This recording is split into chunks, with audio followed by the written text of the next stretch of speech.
इस लड़के का नाम ऑल्टो गोल्डफील्ड है। पढ़ाई में इसका कोई मुकाबला नहीं। लिखित परीक्षा हो, जादू की थ्योरी हो या कोई और विषय, हर जगह इसके नंबर सबसे ज्यादा आते हैं। लेकिन इसकी सारी मेहनत सिर्फ एक कमी के सामने बेकार साबित हो रही है। पूरे 1 साल से ये एक भी फैमिलियर समन नहीं कर पाया। अब हालात ऐसे हैं कि अगर कल तक इसने किसी भी तरह किसी फैमिलियर के साथ कॉन्ट्रैक्ट नहीं किया तो इसे अगले साल में प्रमोट नहीं किया जाएगा और पूरा साल दोबारा पढ़ना पड़ेगा। टीचर भी उसे साफ शब्दों में कहते हैं, बाकी सभी विषयों में तुम्हारा प्रदर्शन शानदार है, लेकिन स्कूल के नियम सबके लिए बराबर हैं। सेकेंड ईयर की पढ़ाई बिना फैमिलियर के हो ही नहीं सकती। कुछ स्टूडेंट्स ने तो छोटे छोटे कीड़ों के साथ भी कॉन्ट्रैक्ट करके परीक्षा पास कर ली, लेकिन जब तक तुम किसी भी जीव को समन नहीं कर लेते, मैं तुम्हारी कोई मदद नहीं कर सकता। तुम्हारे पास सिर्फ कल तक का समय है। उसके बाद तय होगा कि तुम आगे बढ़ोगे या इसी क्लास में रह जाओगे। बाहर निकलते ही उसकी दोस्त लिलिया उससे पूछती है कि टीचर ने क्या कहा। जब उसे पता चलता है कि ऑल्टो के फेल होने का खतरा है तो वह गुस्से में आ जाती है और टीचर से जाकर बात करने की जिद करने लगती है, लेकिन ऑल्टो उसे रोक देता है और कहता है कि टीचर गलत नहीं है। सेकेंड ईयर की नई क्लास एक्टिविटीज के लिए फैमिलियर होना जरूरी है। लिलिया फिर भी उदास रहती है क्योंकि ऑल्टो ने पूरे साल इतनी मेहनत की, लेकिन सिर्फ इसी एक वजह से वह रुक गया। ऑल्टो कहता है कि उसके पास अभी कल तक का समय है, इसलिए वह एक आखिरी कोशिश जरूर करेगा। लिलिया उसकी मदद करने की बात करती है और ऑल्टो उसे धन्यवाद कहता है। रात को ऑल्टो अकेले बैठा सोच रहा होता है कि अब क्या किया जाए। उसने पहले भी बीटल्स समन करने की कोशिश की थी, लेकिन कुछ नहीं हुआ। वह सोचता है कि समनिंग में कंपैटिबिलिटी सबसे जरूरी होती है, इसलिए शायद इस बार उसे कुछ अलग और यूनिक ट्राई करना चाहिए। तभी अचानक एक पुरानी सी किताब उसके ऊपर गिर जाती है। वह हैरान रह जाता है कि यह किताब आई कहां से, लेकिन फिर सोचता है कि शायद यह किसी वजह से ठीक इसी वक्त उसके पास आई है। किताब खोलने पर उसे पता चलता है कि यह समनिंग मैजिक की किताब है। हालांकि वह काफी पुरानी और जर्जर हालत में है, इसीलिए उसे अंदाजा नहीं कि इससे क्या निकलेगा। फिर भी उसमें बना एक मैजिक सर्किल अब भी पढ़ा जा सकता है। ऑल्टो उसी मैजिक सर्किल का इस्तेमाल करके स्पेल पढ़ना शुरू करता है। स्पेल में खून के बंधन, चांद के मार्गदर्शन और जीवन को स्वीकार करने की बात होती है। वह हैरान रह जाता है क्योंकि उसके पहले के सारे प्रयास कभी सफल नहीं हुए थे, लेकिन इस बार कुछ अलग हो रहा था। वह अपना खून अर्पित करता है और तभी तेज रोशनी फैल जाती है। खुशी से वह चिल्ला उठता है कि आखिरकार उसने कुछ समन कर लिया। जब रोशनी छंटती है तो उसके सामने एक लड़की खड़ी होती है। वह पूछती है, क्या तुम वही इंसान हो जिसने मुझे आजाद किया? ऑल्टो कुछ बोल ही नहीं पाता क्योंकि उसे समझ आ जाता है कि यह कोई इंसान नहीं है, और उससे भी ज्यादा हैरानी की बात यह थी कि वह लड़की पूरी तरह निर्वस्त्र खड़ी। ऑल्टो घबराकर उसे बताता है कि उसने समय तुम्हें पता नहीं था कि तुम किसे बुला रहे हो। फिर वह कहती है कि ऑल्टो उससे जो चाहे करवा सकता है। ऑल्टो समझ ही नहीं पाता कि उससे क्या कहे। कुछ देर सोचने के बाद वह बस इतना कहता है कि वह चाहता है कि वह उसकी फैमिलियर बन जाए। ये सुनते ही मैजिक सर्किल तेजी से चमकने लगता है। लड़की हैरान रह जाती है कि इस लड़के का मना इतना शक्तिशाली कैसे है। कॉन्ट्रैक्ट पूरा हो जाता है और वह बताती है कि बदले में उसे ऑल्टो का थोड़ा सा मना चाहिए होगा। ऑल्टो महसूस करता है कि उसका मना धीरे धीरे खिंच रहा है। फिर लड़की अपना नाम बताती है, वर्मील। साथ ही यह भी बताती है कि वह एक डेमन है। वह उम्मीद करती है कि ऑल्टो उसके साथ अच्छा व्यवहार करेगा और उसे मास्टर कहकर बुलाने लगती है। ऑल्टो को यकीन ही नहीं होता कि कोई उसे मास्टर कह रहा है। वर्मील कहती है कि ऑल्टो उससे जो चाहे करवा सकता है। झिझकते हुए सिर्फ इतना कहता है, प्लीज पहले कपड़े पहन लो। वर्मील हंस पड़ती है और कहती है कि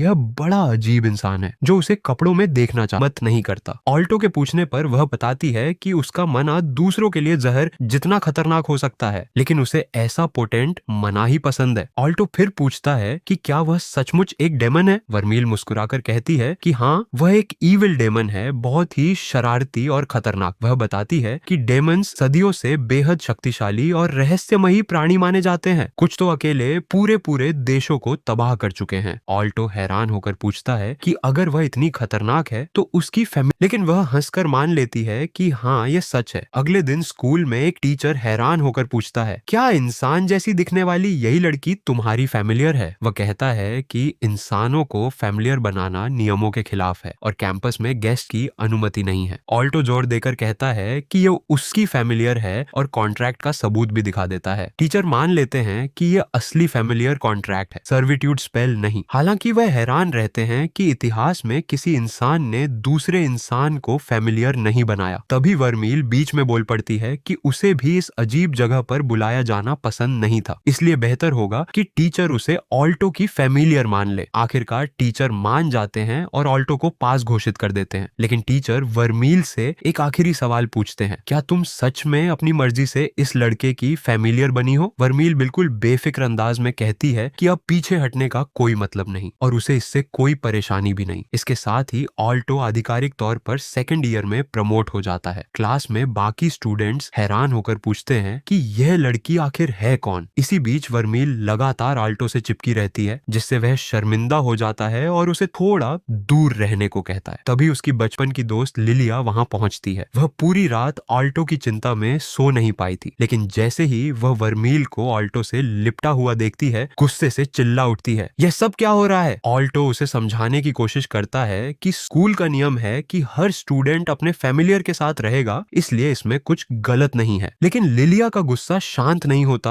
और आखिरकार टीचर उसे क्लास से बाहर भेज देते हैं। जाते जाते वह चिल्लाकर कहती है कि वह इस बात को कभी नहीं मानेगी। बाद में लिलिया फिर ऑल्टो के पास आती है और गुस्से में पूछती है कि यह औरत आखिर है कौन। ऑल्टो उसका परिचय करवाते हुए बताता है कि वर्मील उसकी फैमिलियर है। यह सुनकर लिलिया और भड़क जाती है, खासकर तब जब वर्मील ताना मारते हुए पूछती है कि क्या यह लड़की भी इंसान होने का सिर्फ नाटक कर रही है। बात बढ़ते बढ़ते इतनी आगे पहुंच जाती है कि लिलिया वर्मील को एक फॉर्मल ड्यूल के लिए चैलेंज कर देती है। स्कूल का नियम है कि स्टूडेंट्स के बीच होने वाले विवाद ड्यूल से तय किए जाते हैं और जो हारता है उसे जीतने वाले की एक शर्त माननी पड़ती है। लिलिया कहती है कि अगर वह जीत जरूरत ना हो। ऑल्टो समझ नहीं पाता कि क्या करे, लेकिन वर्मील बिना झिझक ड्यूल के लिए तैयार हो जाती है। वह कहती है कि अगर वह जीती तो लिलिया को ऑल्टो की एक बात माननी होगी। लिलिया की फैमिलियर एक बेहद शक्तिशाली विंड स्पिरिट है, करना अपने आप में बहुत बड़ी बात मानी जाती है। ड्यूल शुरू होता है। लिलिया अपनी पूरी ताकत और सिल्फीड की मदद से हमला करती है। साथ ही वह कहती है कि लड़ाई के दौरान वह ऑल्टो से वर्मील के बारे में पूरी सच्चाई भी निकलवा कर रहेगी। ऑल्टो घबरा जाता है कि कहीं यह हमला वर्मील को चोट न पहुंचा दे, लेकिन वर्मील बिल्कुल शांत रहती है और उससे कहती है कि थोड़ा भरोसा रखो, आखिर मैं तुम्हारी फैमिलियर हूँ। जैसे ही तेज विंड अटैक उसकी तरफ आता है, वर्मील उसे बड़ी आसानी से रोक देती है और तुरंत पलटवार करती है, जिससे लिलिया बुरी तरह हार जाती है। ड्यूल खत्म होने के बाद शर्त पूरी करने की बारी आती है, लेकिन ऑल्टो कोई स्वार्थी या अजीब मांग नहीं रखता। वह सिर्फ इतना चाहता है कि लिलिया और वर्मील आपस में दोस्त बन जाएं और आगे से कभी लड़ाई न करें। वर्मील थोड़ी हैरान होती है क्योंकि उसे लगता है कि उसने तो कुछ गलत किया ही नहीं था। फिर भी ऑल्टो कहता है कि अब यह लड़ाई यहीं खत्म होनी चाहिए। लिलिया मन मारकर उसकी बात मान लेती है क्योंकि ड्यूल का फैसला अंतिम होता है। इस तरह दोनों दोस्त बनने के लिए तैयार हो जाती है, भले ही शुरुआत थोड़ी अजीब रही हो। दिन के आखिर में ऑल्टो और वर्मील अपने कमरे में लौटते हैं। वर्मील शरारती मुस्कान के साथ कहती है कि उसने आज इतना अच्छा काम किया है, इसलिए उसे इनाम मिलना चाहिए। फिर वह ऑल्टो से थोड़ा और मना मांगती है। ऑल्टो हैरान होकर पूछता है कि अगर वह इतनी शक्तिशाली डेमन है तो उसे उसके मना की जरूरत क्यों पड़ती है। वर्मील सच बताती है कि सदियों तक उस पुरानी किताब में हो चुकी है। सच तो ये है कि ऑल्टो के मना के बिना वह अपना शारीरिक रूप भी ज्यादा देर तक बनाए नहीं रख सकती। वर्मील आगे बताती है कि ऑल्टो का मना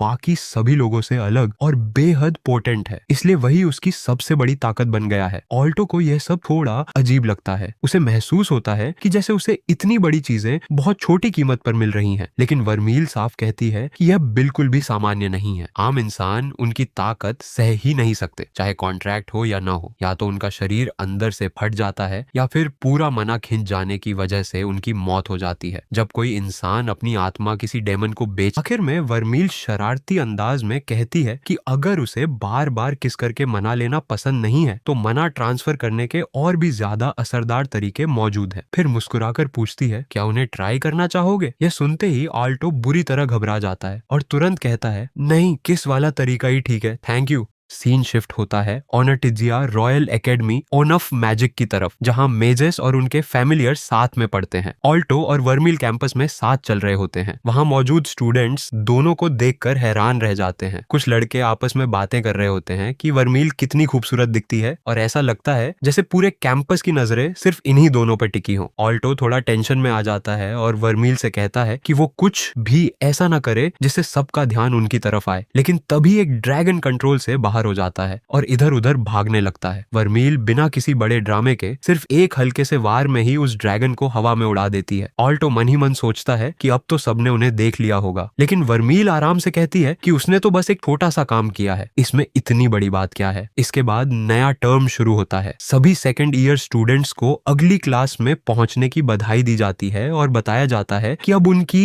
असली मैजिक ट्रेनिंग शुरू होगी। लेकिन वहीं कॉरिडोर में हर कोई सिर्फ ऑल्टो और वर्मील की ही बातें कर रहा होता है कि कैसे एक साधारण सा दिखने वाला लड़का अपनी अजीब सी गर्लफ्रेंड के साथ मिलकर एक बेकाबू ड्रैगन को हवा में उड़ा देता है। तभी एक सीनियर लड़की लिलिया कुडेलफेट अपने फैमिलियर सिल्फीड के साथ वहां आती है और सीधे उनके पास पहुंचकर पूछती है कि क्या सच में वही दोनों हैं जिनकी चर्चा पूरे स्कूल में हो रही है। क्लास शुरू होती है और टीचर बताते हैं कि अब से सारी क्लासें फैमिलियर्स के साथ ही होंगी। वो समझाते हैं कि फैमिलियर्स दिखने में भले ही साधारण जीव लगते हो, लेकिन अगर उन्हें प्यार और अपनापन मिले तो वो हमेशा अपने मास्टर के साथ रहते हैं। वहीं अगर उन्हें सच्चा लगाव महसूस न हो तो वही फैमिलियर अपने पंजों और दांतों से अपने मास्टर पर हमला भी कर सकते हैं। इसके बाद टीचर डेमन सील्स के बारे में पढ़ाते हैं। वो बताते हैं कि ये सील्स सैकड़ों लेयर्स वाले बैरियर्स से बनी होती है जो डेमन्स को दोबारा फिजिकल वर्ल्ड में आने से रोकती है। इसी वजह से आज के समय में डेमन्स इंसानों के लिए कोई बड़ा खतरा नहीं रह गए हैं। जब टीचर पूछते हैं कि किसी को कोई सवाल है क्या, तभी एक स्टूडेंट खड़ा होकर पूछता है कि वर्मील ऑल्टो से इतनी चिपक कर क्यों बैठी है। ये सुनते ही पूरी क्लास हंसी से गूंज उठती है। स्कूल खत्म होने के बाद ऑल्टो, वर्मील और लिलिया साथ में घर की तरफ निकलते हैं। लिलिया भी उनके साथ चल रही होती है तो ऑल्टो उससे पूछता है कि वो उनके साथ क्यों आ रही है। लिलिया उसे याद दिलाती है कि उनके बीच हुए ड्यूल की शर्त यही थी कि दोनों दोस्त बनेंगे। तभी कुछ लड़के उनके सामने आ जाते हैं और सीधे वर्मील की तरफ इशारा करके कहते हैं कि यही वो लड़की है जिसने सुबह उनके दोस्त के ड्रैगन की बेइज्जती की थी। उनमें से एक लड़का अपना परिचय देता है। वो खुद को रेक्स द ड्रैगन राइडर कहता है और सीधे वर्मील से बोलता है कि उसने उसके ड्रैगन का अपमान किया है। ऑल्टो कंफ्यूज होकर पूछता है कि ड्रैगन राइडर होता क्या है। लिलिया समझाती है कि ड्रैगन राइडर्स एक ऐसा ग्रुप है जिसके सभी मेंबर्स के फैमिलियर्स ड्रैगन्स होते हैं, यानी एक तरह का क्लब। वर्मील ताना मारते हुए कहती है कि मतलब ये लोग अपने ताकतवर फैमिलियर्स के दम पर घूम घूम कर अपनी ताकत दिखाते हैं। यह सुनते ही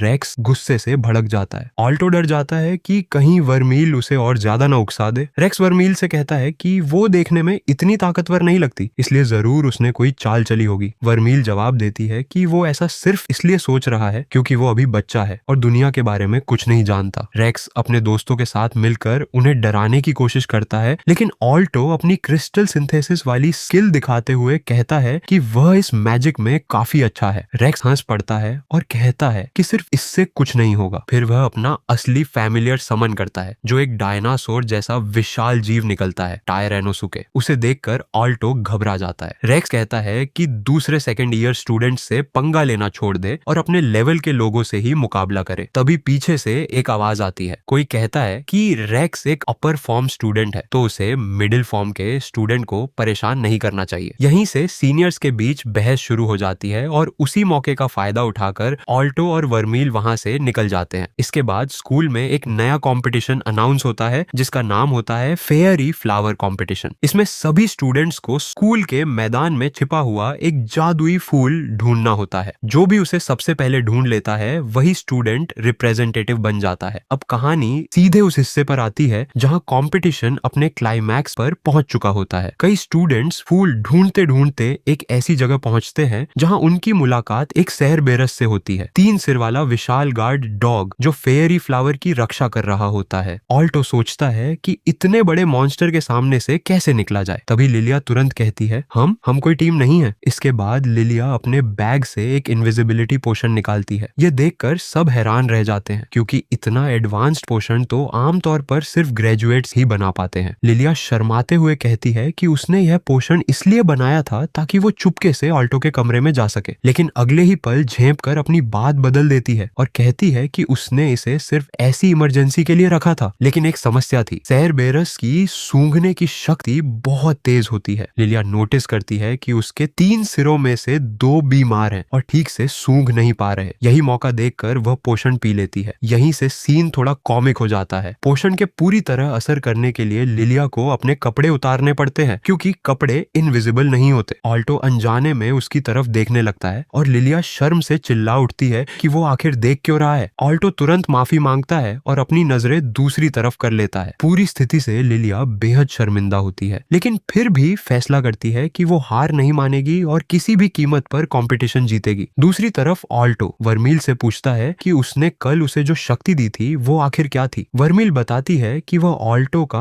अपना ही मना था, जिसे उसने और ज्यादा शुद्ध और ताकतवर बनाकर वापस लौटा दिया था। ऑल्टो पूछता है कि क्या वो दोबारा ऐसा कर सकती है। वर्मील कहती है कि अभी उसकी जरूरत नहीं है, क्योंकि सेरबेरस को हराना उनके लिए मुश्किल नहीं होगा, लेकिन उसके लिए उसे ऑल्टो से अच्छी खासी मात्रा में मना चाहिए होगा। और जैसा कि ऑल्टो पहले से जानता है, मना लेने का उसका तरीका किस करना है। ऑल्टो थोड़ा झिझकता है, लेकिन वर्मील कहती है कि जब भी उसे मना चाहिए होगा यही तरीका अपनाना पड़ेगा। उधर लिलिया इनविजिबल होकर धीरे धीरे सेरबेरस के पास पहुंचती है, लेकिन तभी सेरबेरस अचानक रिएक्ट करता है। असल में उसके सिर्फ 2 सिर ही बीमार थे, तीसरा सिर बिल्कुल ठीक था और उसने लिलिया की खुशबू पकड़ ली। लिलिया घबरा जाती है कि अब वो पकड़ी जाएगी। उसी समय किसी वजह से ऑल्टो भी सेरबेरस का निशाना बन जाता है। वर्मील चिल्लाकर कहती है कि यही मौका है, लिलिया को आगे बढ़ जाना चाहिए। लिलिया तुरंत फेयरी फ्लावर की तरफ दौड़ पड़ती है, जबकि वर्मील ऑल्टो को बचाने के लिए अपनी पूरी ताकत लगा देती है। वह ऑल्टो का लगभग सारा मना खींच लेती है और उसी ताकत से सेरबेरस को एक ही वार में गहरी नींद सुला देती है। लड़ाई खत्म होते ही ऑल्टो पूरी तरह थक कर जमीन पर गिर जाता है। वर्मील प्यार से उससे कहती है कि अब थोड़ी देर आराम कर ले। जब सब कुछ शांत हो जाता है तो लिलिया ऑल्टो के पास आती है और फेयरी फ्लावर उसे दे देती है। वह कहती है कि असली जीत उसी की है और यह फूल भी उसी का होना चाहिए। ऑल्टो हैरान रह जाता है। तभी उसे एहसास होता है कि लिलिया के इनविजिबिलिटी पोशन का असर खत्म हो चुका है। एक बार फिर वही शर्मनाक स्थिति बन जाती है और लिलिया जोर से चिल्लाती है कि वो उसकी तरफ देखना बंद करे। आखिर में कंपटीशन का रिजल्ट घोषित होता है। ऑल्टो हैरानी से पूछता है कि क्या सच में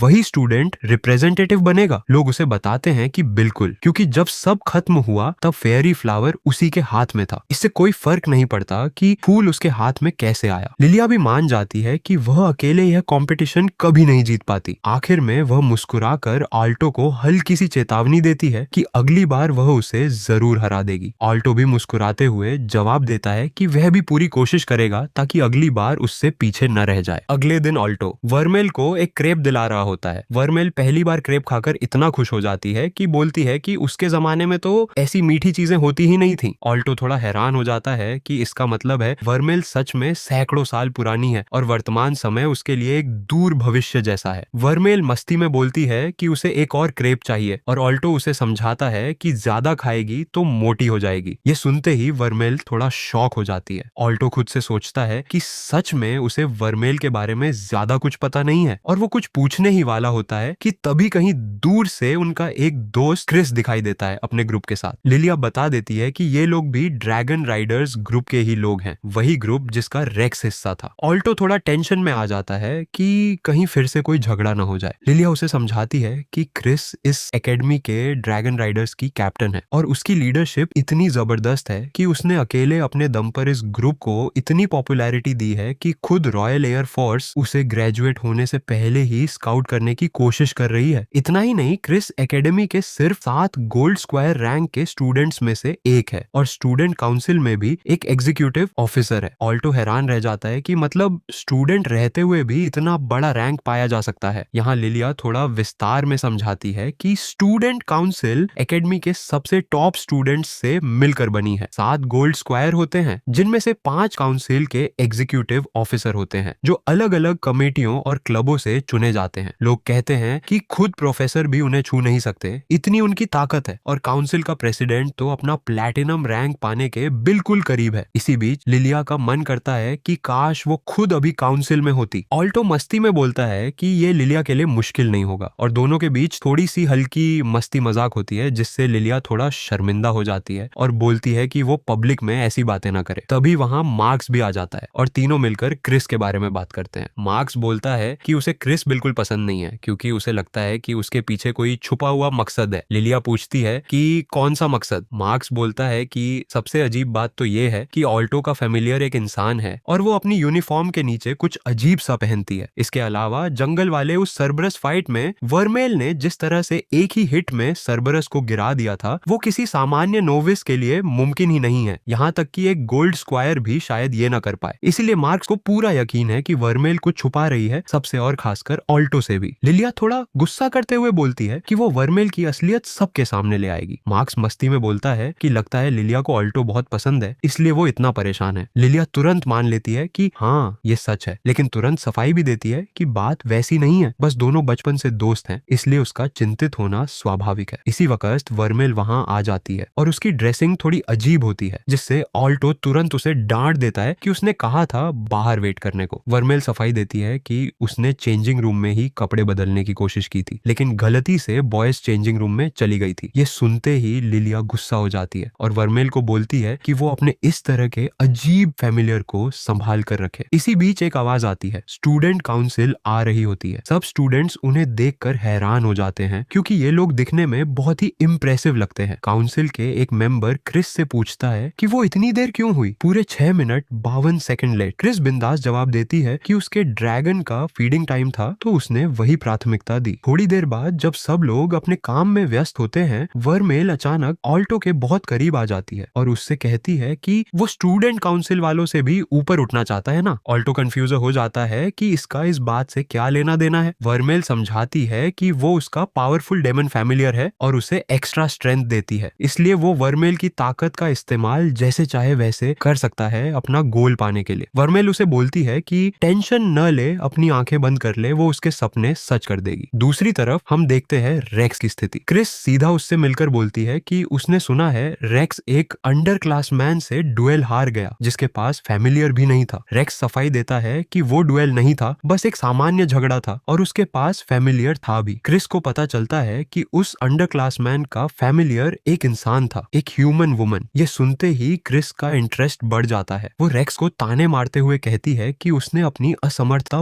बहुत जल्दी जाहिर कर दी। रेक्स गुस्सा हो जाता है, लेकिन क्रिस उसे बहुत बेइज्जत करती है। कहती है कि उसका ड्रैगन तो बस एक बड़ा सा छिपकली जैसा जीव था और उसके जूते गंदे हो गए हैं, तो रेक्स उसे साफ करे अगर वापस ड्रैगन राइडर्स में आना है। रेक्स अपने काम करने से इनकार कर देता है और खुद ही ग्रुप छोड़ देता है। कुछ देर बाद ऑल्टो और उसके दोस्त रेक्स से मिलने इन्फर्मरी जाते हैं, जहां उसे भेज दिया गया था क्योंकि क्रिस के साथ झड़प में वो घायल हो गया था। रेक्स थोड़ा डिफेंसिव हो जाता है और कहता है कि उसे इतनी चिंता करने की जरूरत नहीं थी, ये सिर्फ एक छोटी सी लड़ाई थी। उसके दोस्त उसे ताने भी मारते हैं कि अब वो ड्रैगन राइडर भी नहीं रहा और ये सब उसी की गलती से हुआ। ऑल्टो रेक्स से पूछता है कि वो डायनासोर के बारे में क्या सोचता है। रेक्स थोड़ा सोचकर बोलता है कि वो बड़े और डरावने लगते हैं लेकिन कूल भी लगते हैं। फिर वो ऑल्टो को वहां से जाने को बोलता है, कहते हुए कि ये उसकी गलती नहीं है कि वो यहाँ फंसा हुआ है। बाहर आकर ऑल्टो के दोस्त उसे याद दिलाते हैं कि वो हमेशा वर्मेल से क्या बोलता है। ऑल्टो सुनता है लेकिन कुछ कह नहीं पाता और फिर आता है एपिसोड का सबसे बड़ा पल। ऑल्टो सीधा क्रिस को डुएल के लिए चैलेंज कर देता है। क्रिस हैरान हो जाती है और पूछती है कि क्या उसे पता है वो किस स्थिति में खुद को डाल रहा है। अभी भी पीछे हटने का मौका है, लेकिन ऑल्टो पीछे नहीं हटता। क्रिस समझ जाती है कि यही वजह होगी जिसकी वजह से रेक्स हारा होगा। वो ऑल्टो की हिम्मत की तारीफ करती है, लेकिन बोलती है कि उसे ये सिखाना पड़ेगा कि अपने सीनियर्स का आदर कैसे करते हैं और अथॉरिटी का अनादर कैसे नहीं करते। डुएल शुरू होता है। क्रिस अपना ड्रैगन समन करती है और ऑल्टो अपनी तरफ से वर्मेल को बुलाता है। जब वर्मेल मैदान में आती है, क्रिस को तुरंत उसका गोल्डन माना दिखता है, जिससे वो थोड़ा हैरान हो जाती है। फाइट बहुत इंटेंस होती है। क्रिस अपना पूरा जोर लगा देती है, अपने फायर अटैक से हमला करती है और लोग डरते हैं कि वर्मेल को चोट लग सकती है। ऑल्टो तुरंत परेशान हो जाता है जब वर्मेल को नुकसान होता हुआ दिखता है, लेकिन वर्मेल बोलती है कि वो बिल्कुल ठीक है, टेंशन ना ले। क्रिस हैरान होती है देखकर कि ऑल्टो के माना लेवल्स, उसका फॉर्मूला एग्जीक्यूशन और कास्ट स्पीड अपनी उम्र के हिसाब से बहुत अच्छे हैं। लेकिन जो चीज उसे सबसे ज्यादा चौंकाती है वो ये है कि ऑल्टो ने उसका एक डायरेक्ट फायर अटैक बिना किसी सुरक्षा के सीधा झेल लिया। वो बोलती है कि ऑल्टो कोई सामान्य मेज नहीं लगता। फिर वो घोषणा करती है कि वो अपनी पूरी ताकत ऑल्टो पे लगाएगी और ये लड़ाई यहीं अभी खत्म कर देगी। लड़ाई और तेज हो जाती है। क्रिस अपने ड्रैगन के साथ आसमान में उड़ती है और वहां से नियंत्रण लेती है। वो ऑल्टो को घेर लेती है और बोलती है कि अगर वो नीचे झुककर माफी मांगे तो वो उसे रेक्स की तरह बस इन्फर्मरी भेज देगी। यहाँ ऑल्टो एक सीधा सवाल पूछता है, क्रिस सबको इतना नीचा क्यों समझती है? क्रिस जवाब देती है कि ड्रैगन्स से लोग इसलिए डरते हैं क्योंकि उनके पास पंख होते हैं और आसमान में उड़ने की शक्ति ही उनका असली रुतबा है। वही रुतबा उसे सबसे ऊपर रखता है और इसीलिए वो सबको नीचे के कीड़े मकोड़े जैसा समझती है। क्रिस अपनी सोच समझाती है कि फैमिलियर ही एक मेज की ताकत का पैमाना है। पावरफुल मेज के पास पास पावरफुल फेमिलियर होते हैं और कमजोर लोगों के पास कमजोर फेमिलियर। वो ताने मारते हुए रेक्स के डायनासोर फेमिलियर को भी एक बड़ी सी छिपकली जो उड़ भी नहीं सकती बोलती है। ऑल्टो उससे उल्टा सवाल पूछता है कि डायनासोर के बारे में वो क्या सोचता है। वो बोलता है कि बड़े और डरावने होने के बावजूद वो बहुत कूल लगते हैं। क्रिस बोलती है कि ऑल्टो गलत है, फेमिलियर तो हर किसी का सबसे कीमती साथी होता है, चाहे वो कोई भी हो। क्रिस फिर से चैलेंज देती है कि अगर ऑल्टो खुद को इंफीरियर नहीं मानता तो उसे हराए। वो याद दिलाती है कि डुएल ऑल्टो ने खुद शुरू किया था और उसने पीछे हटने का मौका भी दिया था। वो घोषणा करती है कि वो ऑल्टो और उसकी कमजोर मान्यताओं को धूल में मिला देगी। ऑल्टो भी हिम्मत नहीं हारता। वो बोलता है कि दोनों मिलकर क्रिस की सोच को गलत साबित करेंगे। इसी वक्त सबको यकीन नहीं होता कि इतने स्पेल्स कास्ट करने के बाद भी ऑल्टो और वर्मेल के पास इतना माना बचा हुआ है। क्रिस ये देखकर और ज्यादा इंटरेस्टेड हो जाती है। गोल्डन माना और एक ह्यूमन फेमिलियर, ये कॉम्बिनेशन उसे बहुत दिलचस्प लगता है। मैदान में ऑल्टो और वर्मेल की जादुई ऊर्जा का स्तर देखकर हर कोई दंग रह जाता है। क्रिस को यकीन नहीं होता कि इतने सारे स्पेल कास्ट करने के बाद भी इन दोनों के पास इतनी भारी मात्रा में माना बचा हुआ था। ऑल्टो का गोल्डन माना और एक इंसानी फैमिलियर का यह अनोखा तालमेल क्रिस को बेहद दिलचस्प लगता है। वह पूरी ताकत से अपने ड्रैगन को आगे बढ़ने का आदेश देती है। वह चिल्लाती है कि यह मत सोचना कि तुम्हारी वही पुरानी तरकीब मुझ पर दोबारा काम कर जाएगी। लेकिन अगले ही पल ऑल्टो और वर्मेल अचानक क्रिस की नजरों के सामने से गायब हो जाते हैं। क्रिस हैरान रह जाती है कि वे दोनों इतनी तेजी से कहां चले गए। तभी उसे एहसास होता है कि ऑल्टो ने हवा में तैरते हुए दी थी और वे दोनों सीधे उस पर हमला करने के लिए ऊपर पहुंच चुके थे। दूसरी तरफ मैदान से दूर खड़े कुछ छात्र इस मुकाबले को लेकर बातें कर रहे थे। एक छात्र दूसरे से पूछता है कि क्या तुम सच में उनका मुकाबला देखने नहीं चलना चाहते? दूसरा छात्र बड़े आत्मविश्वास से कहता है कि नहीं, मुझे क्या जरूरत है, मुझे पहले से ही पता है कि इसका नतीजा क्या होने वाला है। नामुमकिन है कि वह जूनियर छात्र और उसका फैमिलियर इस लड़ाई को जीत सकें। उसका दोस्त भी सहमति जताते हुए कहता है कि हाँ, मैं जानता हूं कि क्रिस कितनी ज्यादा खतरनाक और मजबूत है, वे नहीं जीत सकते। लेकिन तभी अचानक मैदान की तरफ से एक जोरदार धमाका होता है। वह छात्र चौंक जाता है। तभी वहां खड़े लोग चिल्लाने लगते हैं, क्या वे दोनों वे जीत गए। ऑल्टो और वर्मेल ने मिलकर स्टूडेंट काउंसिल की गोल्ड स्क्वायर मेंबर क्रिस को हरा दिया था। मुकाबला खत्म होने के बाद एकेडमी में ऑल्टो की चर्चा हर तरफ होने लगती है। कुछ लड़कियां ऑल्टो को घेर लेती हैं और हंसते हुए कहती हैं कि तुम सच में कितने मजेदार और बहादुर हो, तुमने सीधे ड्रैगन राइडर्स की कैप्टन पर हमला कर दिया। ये बहुत ही खतरनाक और बहादुरी भरा काम था। ऑल्टो थोड़ा झेप जाता है और माफसे से आग बूला हो जाती है। वह चिल्लाती है कि ये लड़कियां कितनी बेशर्म हैं। अभी कुछ दिन पहले तक तो ये सब ऑल्टो का मजाक उड़ाती थी कि वह एक बोरिंग पढ़ाकू लड़का है और आज उसके पीछे घूम रही हैं। लिलिया गुस्से में एक बड़ा सा पत्थर उठा लेती है और कहती है कि मैं इसे बर्दाश्त नहीं करूंगी, मैं इन सबको खत्म कर दूंगी। तभी उसका दोस्त उसे रोकती है और कहता है कि लिलिया प्लीज उस पत्थर को नीचे रख दो। तभी वहां प्रोफेसर ऑब्सीडियन आते हैं और आवाज देते हैं, ऑल्टो गोल्डफील्ड। ऑल्टो उन्हें देखकर कहता है, प्रोफेसर ऑब्सीडियन। प्रोफेसर उससे कहते हैं कि क्या मैं तुमसे थोड़ी देर के लिए बात कर सकता हूँ? स्टूडेंट काउंसिल के एक मेंबर को हराया है। प्रोफेसर ऑब्सीडियन कहते हैं कि हाँ, मैं जानता हूँ, मैंने वह मुकाबला देखा है और लगभग पूरी एकेडमी ने ही देखा है। क्रिस को हराना वाकई एक बहुत ही प्रभावशाली उपलब्धि है। ऑल्टो थोड़ा शर्माते हुए कहता है कि नहीं सर, ऐसा कुछ खास नहीं था। प्रोफेसर ऑब्सीडियन कहते हैं तुम तभी रेक्स वहां आता है। वो पूछता है कि तुम ये सब क्या कर रहे हो? क्रिस चिढ़कर कहता है कि नियम के मुताबिक जो हारता है उसे सारे काम करने पड़ते हैं और कैप्टन होने के नाते मैं नियमों का पक्का हूँ। क्रिस थोड़ा उससे कहती है मुझे माफ करना। रेक्स हैरान रह जाता है। रात को ऑल्टो अपने कमरे में सो रहा होता है कि अचानक वर्मेल उसके बिल्कुल करीब आकर उसे चूमने की कोशिश करती है। ऑल्टो की आंख खुल जाती है और वह घबराकर पीछे हटता है। वह कहता है कि वर्मेल, मैं बिल्कुल सच कह रहा हूँ, जब मैं सो रहा हूँ तो मुझे इस तरह किस्मत किया करो, समझे? वर्मेल कहती है कि मैं तो बस एक छोटा सा किस चाहती थी। ऑल्टो कहता है कि कोई अगर मगर नहीं चलेगा और प्लीज जाकर पहले कुछ कपड़े पहनो, तुम हमेशा बिना कपड़ों के क्यों घूमती रहती हो? वर्मेल कहती है कि तुम इतने नखरे क्यों दिखा रहे हो? क्या तुम्हें याद नहीं है कि उस दिन स्टूडेंट काउंसिल की क्रिस को हराने में तुम्हारी मदद किसने की थी? इसीलिए मेरा हक बनता है कि मैं जब चाहूं और जो चाहूं तुमसे ले सकूं। या फिर बात कुछ और है? क्या तुम्हें सच में मुझसे किस करवाना इतना बुरा लगता है? ऑल्टो कहता है कि नहीं, ऐसी कोई बात नहीं है। बात बस इतनी है कि मेरा मानना है कि इंसान को सिर्फ उसी को किस करना चाहिए जिससे वह वाकई सच्चा प्यार करता हो। तुम समझ रही हो ना मैं क्या कहना चाहता हूँ? वर्मेल यह सुनकर मुस्कुरा देती है और ऑल्टो के बेहद करीब आकर कहती है कि अगर ऐसी बात है तो तुम्हें बिल्कुल भी फिक्र करने की जरूरत नहीं है, क्योंकि ये डीमन तुमसे बहुत बहुत ज्यादा प्यार करती है। इसके बाद वो दोबारा उस पर झपट पड़ती है और कहती है कि चलो, अब मन वाकई किसी इंसान से सच्चा प्यार कर सकता है। इसी उलझन को दूर करने के लिए ऑल्टो दोबारा प्रोफेसर ऑब्सीडियन के पास उनके केबिन में जाता है। वह पूछता है कि सर, क्या एक डीमन किसी इंसान के प्यार में पड़ सकता है? प्रोफेसर कहते हैं कि प्राचीन काल के डीमंस का जादू के इतिहास में एक बहुत बड़ा रोल रहा है, लेकिन एक इंसान और डीमन का रोमांटिक कपल होना, ये काफी दिलचस्प सवाल है। मुझे नहीं पता था कि तुम इतने रोमांटिक स्वभाव के हो। ऑल्टो कहता है कि नहीं सर, मैं ऐसा नहीं हूँ, मैं तो बस ऐसे ही पूछ रहा था। प्रोफेसर कहते हैं कि अगर मैं अपनी रिसर्च के हिसाब से सोचूं तो पुरानी लोक कथाओं में ऐसी कहानियां मिलती हैं जहां इंसानी महिलाओं ने डीमन के बच्चों को जन्म दिया था। इसके अलावा इतिहास में वासना से भरे इनकुबी और स्यूकबी के होने के दावे भी किए गए हैं। ऑल्टो पूछता है, सक्यूबस भी? प्रोफेसर कहते हैं कि हाँ, लेकिन यह कहना बहुत मुश्किल है कि उनके ये काम प्यार की वजह से होते थे या किसी और वजह से। ऑल्टो पूछता है कि तो क्या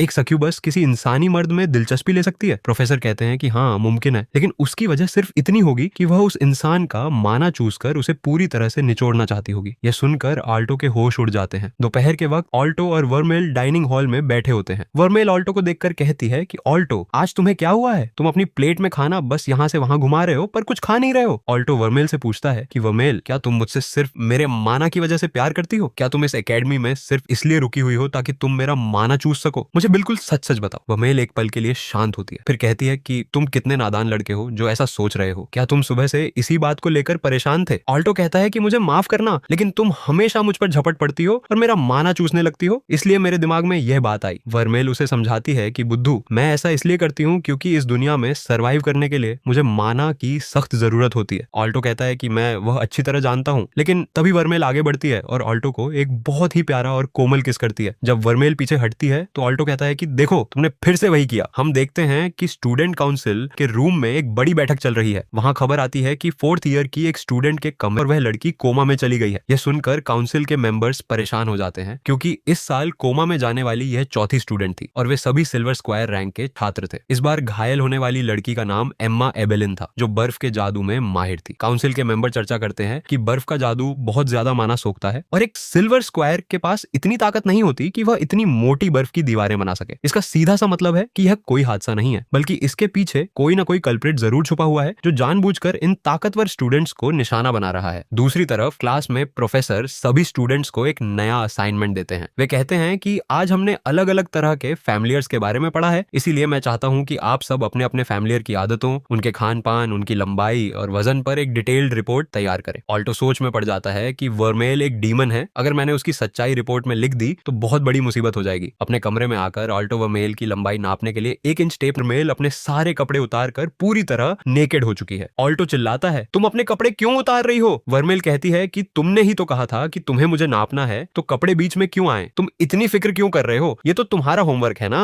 वो ऑल्टो के पास आती है और कहती है कि अच्छे से नापना, एक एक कोना नाप लेना। ऑल्टो चिल्लाता है, वर्मेल प्लीज बंद करो ये सब। ऑल्टो को नहीं पता था कि उसी वक्त लिलिया अपने साथ एक इनविजिबिलिटी पोशन लेकर बॉयज हॉस्टल्स में घुस चुकी थी। वह ऑल्टो की चाबी की एक डुप्लीकेट कॉपी बनाकर उसके कमरे के बाहर खड़ी थी ताकि वह वर्मेल का पर्दाफाश कर सके। कमरे के अंदर ऑल्टो वर्मेल को कपड़े पहनने के लिए मना लेता है और उसकी लंबाई नापते हुए कहता है कि वर्मेल, तुम्हें स्कूल में थोड़ा संभल कर रहना होगा। अगर किसी को पता चल गया कि तुम सच में क्या हो तो हमारे लिए बहुत बड़ी मुसीबत खड़ी हो जाएगी, इसलिए अपनी इस असलियत को छुपाने की पूरी कोशिश करो। ऑल्टो रिपोर्ट में वर्मेल के पसंदीदा खाने के आगे स्वीट्स लिख देता है। तभी उसे समय का ध्यान आता है और वह कहता है कि अरे बहुत देर हो चुकी है वर्मेल, जल्दी करो, हमें बाजार शॉपिंग करने भी जाना है। दोनों हंसते मुस्कुराते हुए कमरे से बाहर निकल जाते हैं। लिलिया, जो अदृश्य होकर कमरे के कोने में छुपी उनकी बातें सुन रही थी, वह यह जानकर पूरी तरह सन्न रह जाती है कि वर्मेल कोई मामूली इंसान नहीं बल्कि कुछ और ही खतरनाक जीव है। उसके बाद हम ऑल्टो और वर्मेल को देखते हैं जो बाजार में घूम रहे होते हैं। ऑल्टो सोच रहा होता है कि आज रात के खाने में क्या बनाया जाए क्योंकि लेट्यूस पे डिस्काउंट चल रहा है। तभी वर्मेल बीच में कूद पड़ती है और कहती है कि हमें कोई मीठी चीज या डेजर्ट भी लेना चाहिए। ऑल्टो उसे समझाता है कि कोई सिर्फ मीठा खाकर जिंदा नहीं रह सकता, शरीर के लिए एक बैलेंस डाइट बहुत जरूरी है। इस पर वर्मेल कहती है कि उसे उसकी चिंता करने की जरूरत नहीं है क्योंकि वो बाकी चीजें भी खाती है। लेकिन ऑल्टो उदास होकर बताता है कि इस महीने उनके पास पैसों की थोड़ी तंगी है, इसलिए वो इस बार कोई भी स्नैक्स या डेजर्ट नहीं खरीद सकते। वो वर्मेल को दिलासा देता है कि वो उसे अगली बार पक्का कुछ अच्छा सा मीठा खिलाएगा। वर्मेल थोड़ी जिद करने लगती है और कहती है कि रोस्ट बीफ भी तो बहुत स्वादिष्ट होता है, लेकिन ऑल्टो को लगता है कि वर्मेल कभी कभी बच्चों जैसी हरकतें करने लगती है। ऑल्टो उससे एक डील करता है कि अगर वो रात को अपनी प्लेट पूरी साफ करेगी और बाथरूम की सफाई भी करेगी तो वो उसे एक डेजर्ट दिला देगा। वर्मेल तुरंत मान जाती है और खुशी से ऑल्टो को गले लगा लेती है।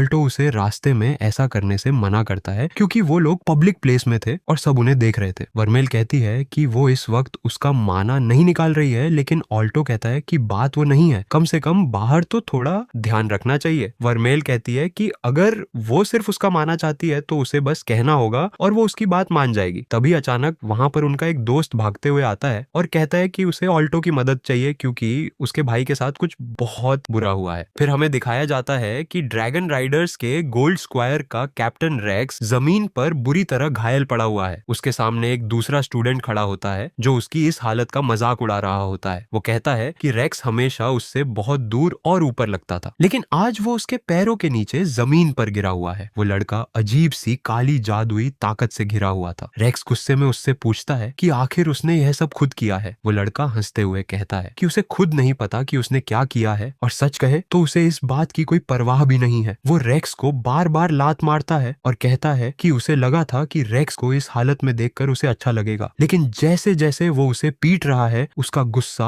और बढ़ता जा रहा है। वो रेक्स को खड़े होकर वापस लड़ने के लिए कहता है और उसका मजाक उड़ाता है कि क्या ड्रैगन राइडर्स के कैप्टन की बस इतनी ही औकात है। तभी वहां पर ऑल्टो, वर्मेल और रेक्स का भाई पहुंच जाते हैं। वो लड़का उन्हें देखकर खुश हो जाता है और कहता है कि तुम लोग बिल्कुल सही समय पर आए हो, क्योंकि मुझे तुम्हें ढूंढने की जरूरत नहीं पड़ी और अब मैं तुम लोगों से अपना पुराना हिसाब चुकता कर सकता हूँ। रेक्स ऑल्टो से कहता है कि उसे वहां से तुरंत भाग जाना चाहिए क्योंकि वो लड़का बहुत खतरनाक हो चुका है। ऑल्टो गुस्से में उस लड़के से पूछता है कि क्या उसने रेक्स के साथ यह सब किया है। वो लड़का बड़े घमंड से मानता है कि हाँ, ये उसी ने किया है। इसके बाद वो लड़का अपनी काली ताकत को और ज्यादा बढ़ाने लगता है और चिल्लाने लगता है कि उसे इस स्कूल के सभी लोगों से, उनके माना से और पूरी दुनिया से नफरत है। वो पूरी तरह से पागल हो चुका था और ऑल्टो पर हमला करने के लिए आगे बढ़ता है, लेकिन तभी वहां पर अचानक स्टूडेंट काउंसिल की प्रेसिडेंट आ जाती है और अपनी जादुई तलवार समन करके उस लड़के पर सीधा हमला कर देती है। वो उस लड़के को वहीं पर ढेर कर देती है और कहती है कि वो उसे इंसाफ के नाम पर सजा दे रही है। प्रेसिडेंट रेक्स को देखती है और कहती है कि इतने कमजोर चूहे से हारने के बाद रेक्स को खुद पर शर्म आनी चाहिए। ऑल्टो को उनका यह बर्ताव अच्छा नहीं लगता और वो कहता है कि उन्हें इस तरह रेक्स की बेइज्जती नहीं करनी चाहिए। तभी वो घायल लड़का जमीन से फिर उठने की कोशिश करता है और कहता है कि लड़ाई अभी खत्म नहीं हुई है, लेकिन वो फिर से बेहोश हो जाता है। प्रेसिडेंट ऑल्टो से पूछती है कि क्या उसे इस बात का कोई अंदाजा है कि यह लड़का किस तरह की अजीब ताकत का इस्तेमाल कर रहा था, लेकिन ऑल्टो मना कर देता है कि उसे इस बारे में कुछ नहीं पता। इस घटना के 3 दिन बाद स्कूल में एक मीटिंग चल रही होती है जहां बताया जाता है कि रेक्स को मिलाकर अब तक कुल 5 स्टूडेंट्स इस अजीब सी काली ताकत का शिकार बन चुके हैं। काउंसिल को यह तो समझ आ गया था कि इस सब के पीछे कोई ना कोई जरूर है, लेकिन वो यह तय नहीं कर पा रहे थे कि यह किसी ड्रग की वजह से हो रहा है या फिर ब्लैक मैजिक की वजह से। इस वजह से वो स्टूडेंट्स की मदद करने का कोई ठोस तरीका नहीं ढूंढ पा रहे थे। लेकिन काउंसिल के कुछ मेंबर्स को लगता था कि प्रेसिडेंट को बस अपनी चीजों पर दूसरों का हक जताना पसंद है और जब कोई उनकी किसी चीज को नुकसान पहुंचाता है तो वो भड़क जाती है। दूसरी तरफ स्कूल में ब्रॉन्ज सर्टिफिकेशन एग्जाम बहुत करीब आ चुके थे। लिलिया ऑल्टो को समझाती है कि भले ही वो रेक्स वाली बात को लेकर परेशान है, लेकिन उसे अपनी पढ़ाई पर ध्यान देना चाहिए क्योंकि अगर वो इस एग्जाम में फेल हो गया तो चीजें बहुत खराब हो जाएंगी। वो कहती है कि ऑल्टो को पहली बार में ही यह एग्जाम पास करना होगा ताकि जब रेक्स होश में आए तो ऑल्टो उसे दिखा सके कि वो अब उसके बराबर पहुंच चुका है। ऑल्टो को लगता है कि लिलिया थोड़ी रूड हो रही है, लेकिन तभी वर्मेल कहती है कि वो थोड़ी थक गई है और आराम करने के लिए अपने कमरे में जाना चाहती है। ऑल्टो उससे पूछता है कि क्या उसकी तबीयत ठीक है, लेकिन वर्मेल कहती है कि वो ठीक है और ऑल्टो को लिलिया के साथ लाइब्रेरी में जाकर पढ़ाई करनी चाहिए। लिलिया को यह थोड़ा अजीब लगता है क्योंकि वर्मेल कभी भी ऑल्टो को अकेला नहीं छोड़ती थी। वर्मेल के जाने के बाद लिलिया खुश हो जाती है कि अब उन दोनों को अकेले में वक्त बिताने और पढ़ाई करने का मौका मिलेगा। रास्ते में अकेले जाते हुए वर्मेल सोच रही होती है कि उसने उस लड़के के अंदर जिस ताकत को देखा था वो उसे जानी पहचानी लग रही थी। तभी उसे सामने से प्रोफेसर ऑब्सीडियन आते हुए दिखते हैं, जो प्रोफेसर वर्मेल को देखकर रुक जाते हैं और कहते हैं कि यह पहली बार है जब वो दोनों अकेले में बात कर रहे हैं। वर्मेल सीधे मुद्दे पे आती है और कहती है कि स्कूल में जो कुछ भी हो रहा है वो सब प्रोफेसर ऑब्सीडियन ने ही किया है। प्रोफेसर पहले तो अनजान बनने का नाटक करते हैं और कहते हैं कि वो नहीं समझ पा रहे कि वर्मेल क्या कह रही है, लेकिन वर्मेल कहती है कि उन्हें झूठ बोलने की जरूरत नहीं है क्योंकि उसे उनके अंदर से उस घटिया जादुई ताकत की बू आ रही है। वर्मेल कहती है कि वो दूसरों के साथ क्या कर रहे हैं उससे उसे कोई मतलब नहीं है, लेकिन वो उन्हें चेतावनी देती है कि वो इस काम को तुरंत रोक दे क्योंकि यह ताकत एक इंसान के संभालने के बस की बात नहीं है। वो कहती है कि अगर उन्होंने ऑल्टो पर एक उंगली भी उठाने की कोशिश की तो वो उनकी आत्मा के चिथड़े चिथड़े कर देगी। प्रोफेसर कहते हैं कि वर्मेल की बातें सुनकर उन्हें यकीन हो गया है कि वर्मेल ही वो असली चीज या असली डीमन है जिसकी उन्हें तलाश थी। वो मानते हैं कि उनकी ताकत वर्मेल के सामने बहुत कम है, लेकिन अब उनके पास वर्मेल जैसी असली शक्तिशाली चीज को हासिल करने का मौका है। इससे पहले कि वर्मेल कुछ कर पाती, प्रोफेसर ऑब्सीडियन उस पर कोई अजीब सा केमिकल या जादू डाल देते हैं जिससे वर्मेल की हालत खराब होने लगती है। इधर लाइब्रेरी में लिलिया ऑल्टो को बहुत ही आक्रामक तरीके से पढ़ा रही होती है और कहती है कि एग्जाम में बहुत कम दिन बचे हैं। तभी अचानक ऑल्टो के सीधे हाथ पर बना हुआ वर्मेल का कॉन्ट्रैक्ट का निशान चमकने लगता है और उसे दर्द होता है। ऑल्टो को एहसास हो जाता है कि वर्मेल किसी बहुत बड़ी मुसीबत में है। वो लिलिया को वहीं छोड़कर तुरंत वर्मेल की तलाश में भागता है। प्रोफेसर ऑब्सीडियन वर्मेल को अपने सीक्रेट बेस पर ले आए थे, जहां उन्होंने वर्मेल को पूरी तरह से बांधकर उस पर अपना जादुई एक्सपेरिमेंट शुरू कर दिया था। वो वर्मेल के अंदर से उसकी असली डेमन वाली ताकत को बाहर निकाल रहे थे। वर्मेल दर्द से चिल्ला रही होती है। प्रोफेसर पागलों की तरह हंसते हुए कहते हैं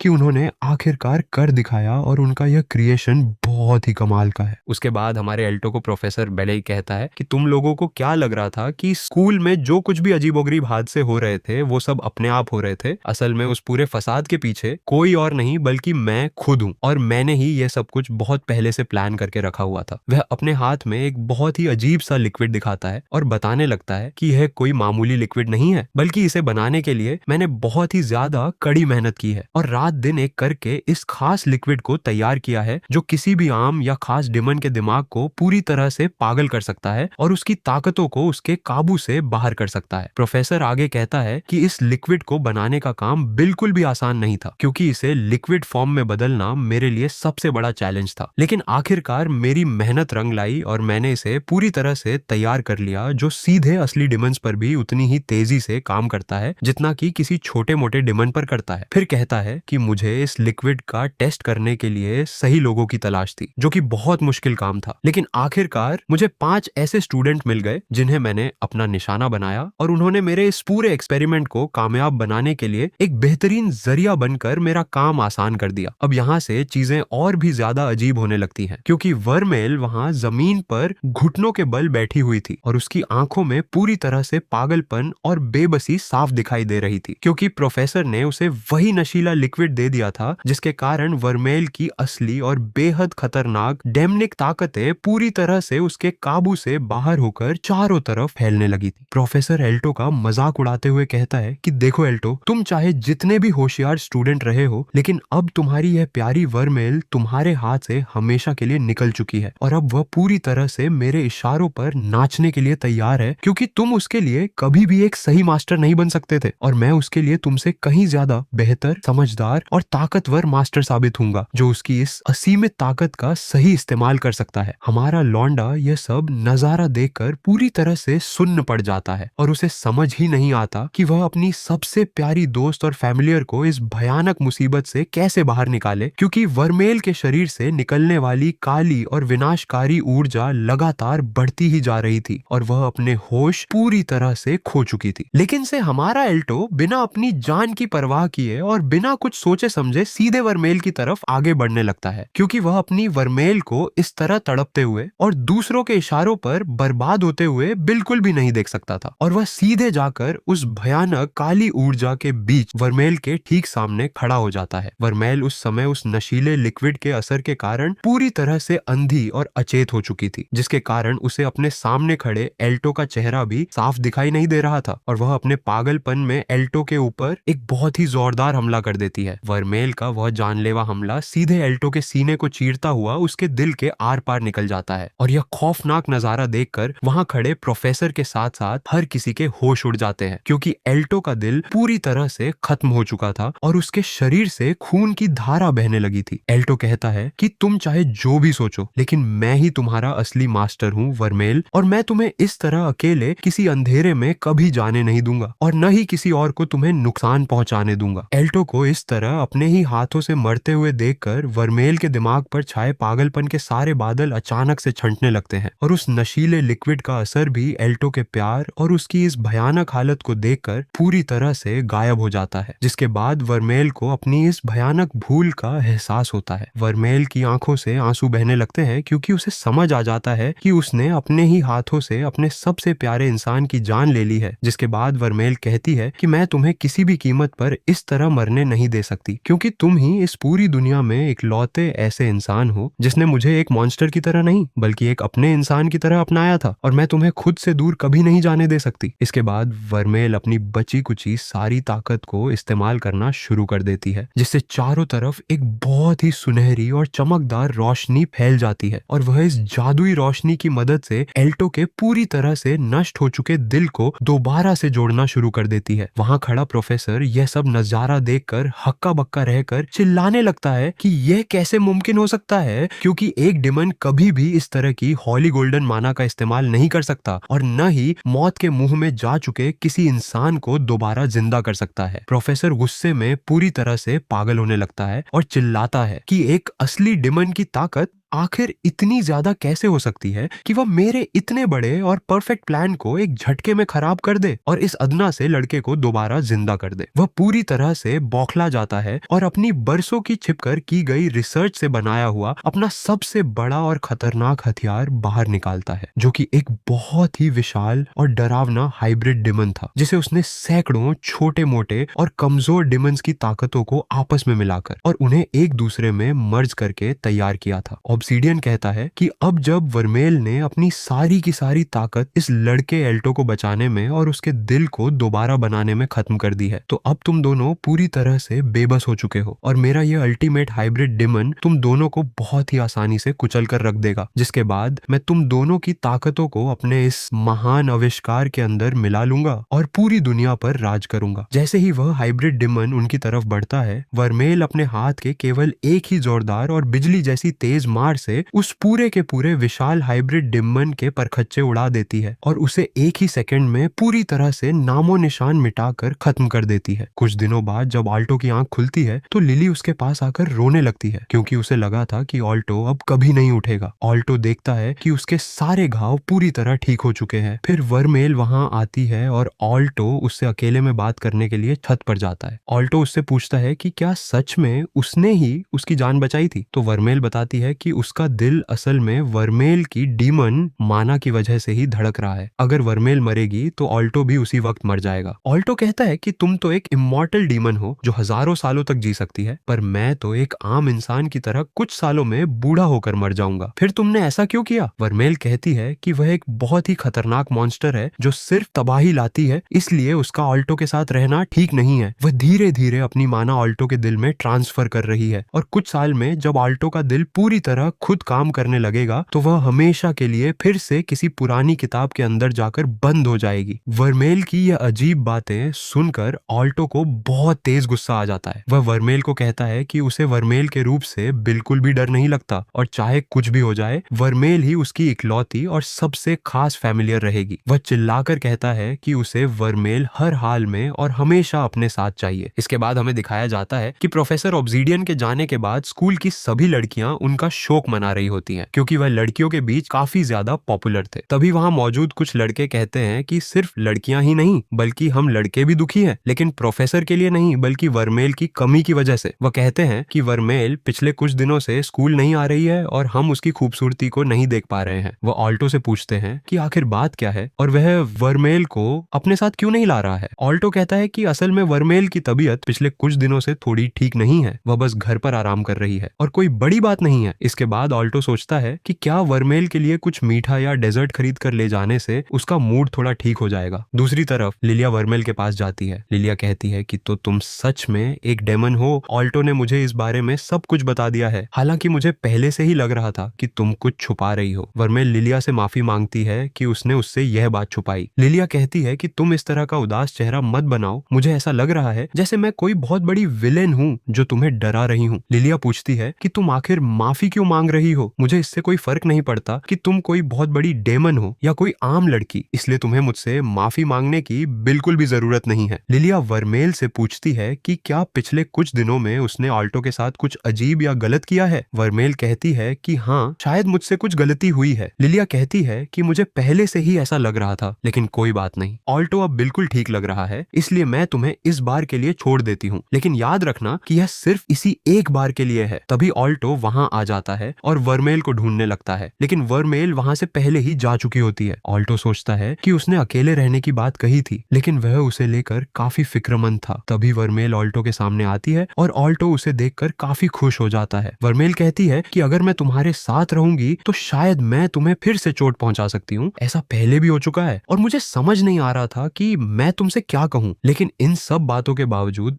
मैं तुम्हारे साथ रहना चाहती हूँ ऑल्टो। मैं जानती हूँ कि मैं एक डेमन हूँ, लेकिन फिर भी मैं तुम्हारे साथ ही रहना चाहती हूँ। ऑल्टो कहता है कि चलो, ये सुनकर बहुत अच्छा लगा। इसके बाद ऑल्टो वर्मेल के लिए स्कूल की यूनिफॉर्म लेकर आता। जब वर्मेल उसे लगाती है तो बटन ही बंद नहीं होता। ऑल्टो कहती है कि कोई बात नहीं, मैं तुम्हें अपनी एक यूनिफॉर्म दे देती हूँ, तुम उसे पहन लो और बाद में तुम्हारे लिए नए कपड़े खरीदने चलेंगे। इसके बाद हमें कुछ रहस्यमयी लोगों को दिखाया जाता है जो आपस में बात कर रहे होते हैं। एक लड़का कहता है कि मुझे पहले से ही पता था कि प्रोफेसर नाकाम हो जाएंगे, इसमें कोई हैरान होने वाली बात नहीं है, उस इंसान को हमारे साथ मिलाने का कोई फायदा नहीं था। दूसरा लड़का कहता है कि फिर भी उसकी रिसर्च काफी दिलचस्प थी, अगर वह इसे दुनिया के सामने ला पाता तो शायद उसे हमारा टाइटल मिल जाता। लड़का जवाब देता है कि ऐसा कभी नहीं होने वाला था, क्योंकि उस जैसे धोखेबाज कभी जादू की असली कला पर काबू नहीं पा सकते। उसके ऑल्टो और वर्मेल स्कूल के कॉरिडोर में चल रहे होते हैं। वहां मौजूद लड़के वर्मेल को स्कूल यूनिफॉर्म में देखकर बेहद खुश हो जाते हैं और ऑल्टो की तारीफ करने लगते हैं। इसके बाद लिलिया आकर याद दिलाती है कि ब्रॉन्ज एग्जाम बहुत पास आ रहे हैं और अपने फैमिलियर को अच्छे शेप में रखना एक अच्छे जादूगर की निशानी है। ऑल्टो कहता है कि हाँ, तुम सही कह रही हो, मैं तो इस सब के चक्कर में एग्जाम के बारे में भूल ही गया था। वह वर्मेल से कहता है कि अब हमें तैयारी में जुट जाना चाहिए। तभी वर्मेल ऑल्टो को एक कमरे में ले जाती है और उस पर हावी होने लगती है। ऑल्टो कहता है कि वर्मेल, हम ये सब यहाँ स्कूल में नहीं कर सकते। वर्मेल पूछती है कि क्यों नहीं कर सकते, तुमने ही तो कहा था कि ब्रॉन्ज एग्जाम के लिए हमें अभी से शुरुआत करनी होगी। ऑल्टो कहता है कि हाँ, वह बात सही है, लेकिन मेरा मतलब इस तरह की शुरुआत से नहीं था। वर्मेल कहती है कि अगर हमें अच्छे से तैयारी करनी है तो मुझे तुमसे पहले से भी ज्यादा माना की जरूरत होगी, या फिर तुम ये कहना चाहते हो कि तुम्हें मुझे किस करना पसंद नहीं है। ऑल्टो हार मान लेता है और कहता है कि ठीक है, बस सिर्फ एक बार, और उसके बाद दोनों क्लासरूम में आता है। उन्हें देखकर लिलिया कहती है कि तुम दोनों आखिर कहाँ गायब हो गए थे, क्लास किसी भी वक्त शुरू होने वाली है। ऑल्टो बहाना बनाता है कि वह कुछ भूल गया था। लिलिया कहती है कि अपनी हरकतों को थोड़ा सुधारो और इसे पढ़ाई से बचने का बहाना मत बनाना। तभी सेकेंड ईयर के क्लासरूम के सामने स्टूडेंट काउंसिल के लोग होते हैं। स्टूडेंट काउंसिल की प्रेसिडेंट आगे आती है और कहती है कि हम आपकी क्लास के काम में दखल नहीं देना चाहते, हम अपना काम बहुत जल्दी खत्म कर लेंगे। वह ऑल्टो और वर्मेल को देखकर कहती है कि अच्छा हुआ तुम दोनों यहीं मिल गए। प्रेसिडेंट कहती है कि Alto Goldfield student council executive के अधिकारों के तहत मैं तुम्हें हिरासत में लेती हूँ और तुम्हें हमारे साथ चलना होगा। ऑल्टो यह देखकर सोचता है कि अभी ऐसा कोई कारण नहीं है जिससे यह लगे कि उन्हें वर्मेल के डेमन होने का पता चल गया है, लेकिन अगर उन्हें पता चल गया है तो मैं हर हाल में वर्मेल की रक्षा करूंगा। काउंसिल के कमरे में ऑल्टो उनसे पूछता है कि आप लोगों को मुझसे क्या काम है। प्रेसिडेंट कहती है कि सबसे पहले तो हम माफी मांगना चाहते हैं। उस हादसे के दौरान तुम्हें जो चोटें आईं और तुम्हें हॉस्पिटल में रहना पड़ा, वह हमारी टीम की लापरवाही का नतीजा था। ऑल्टो कहता है कि नहीं, ऐसा नहीं है। प्रेसिडेंट कहती है कि इसके अलावा हमारे पास अभी भी जानकारी की कमी है। मिसाल के तौर पर हमें यह नहीं पता कि प्रोफेसर ऑब्सीडियन के साथ उस लड़ाई में और कौन शामिल था, और जहां तक प्रोफेसर से पूछताछ की बात है तो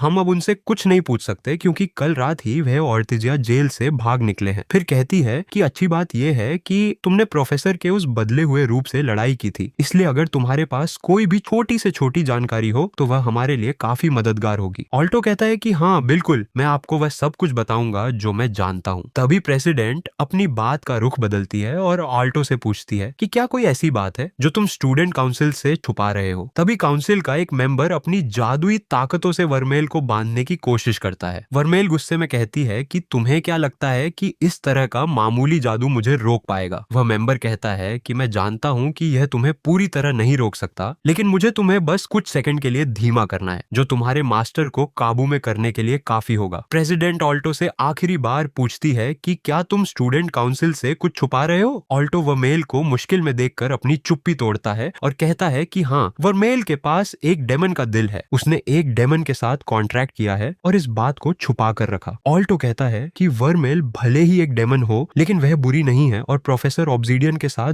जो कुछ भी हुआ उसमें उसकी कोई गलती नहीं थी। ऑल्टो काउंसिल से गुजारिश करता है कि मुझे इस बात से कोई फर्क नहीं पड़ता कि मेरे साथ क्या होता है, अगर मैं इस स्कूल में पढ़ने के लायक नहीं हूँ तो आप मुझे स्कूल से निकाल सकते हैं। प्रेसिडेंट ऑल्टो की यह बात सुनकर कहती है कि तुम मुझे गलत समझ रहे हो, मेरा इरादा तुम्हारे या तुम्हारी फैमिलियर के मामले में दखल देने का बिल्कुल नहीं है। तुम्हें स्कूल से नहीं निकाला जाएगा और हम स्कूल के बाकी प्रोफेसरों को भी वर्मेल के इस असली रूप के बारे में कुछ नहीं बताएंगे। इसके बाद प्रेसिडेंट ऑल्टो को एक बड़ा ऑफर देती है और पूछती है कि ऑल्टो गोल्डफील्ड, क्या तुम स्टूडेंट काउंसिल की एग्जीक्यूटिव कमेटी में शामिल होना चाहोगे? एल्टो पूछता है कि क्या आप मुझे वाकई काउंसिल में शामिल करना चाहती हैं? प्रेसिडेंट कहती है कि हाँ, मुझे लगा था कि तुम्हें भी इसमें दिलचस्पी होगी। तभी एल्टो पूछता है कि क्या आप ऐसा इसलिए कर रही हैं ताकि मुझ पर और वर्मील पर करीब से नजर रख सकें? प्रेसिडेंट कहती है कि अगर तुम इसे इस तरह देखना चाहते हो तो देख सकते हो। बात सच है कि तुम हमारी एकेडमी की दीवारों के भीतर एक डेमन को छिपा कर रख रहे हो, लेकिन इसके बावजूद मैं सच में तुम्हें अपनी एग्जीक्यूटिव कमेटी का हिस्सा बनाना चाहती हूँ। वो आगे कहती है कि तुमने क्रिस से ड्यूअल लड़ा था और उसे हराया था, जो इस एकेडमी के सबसे ताकतवर 5 मैजिशियन में से एक है। भले ही तुम्हारी फैमिलियर एक डेमन है, लेकिन वो एक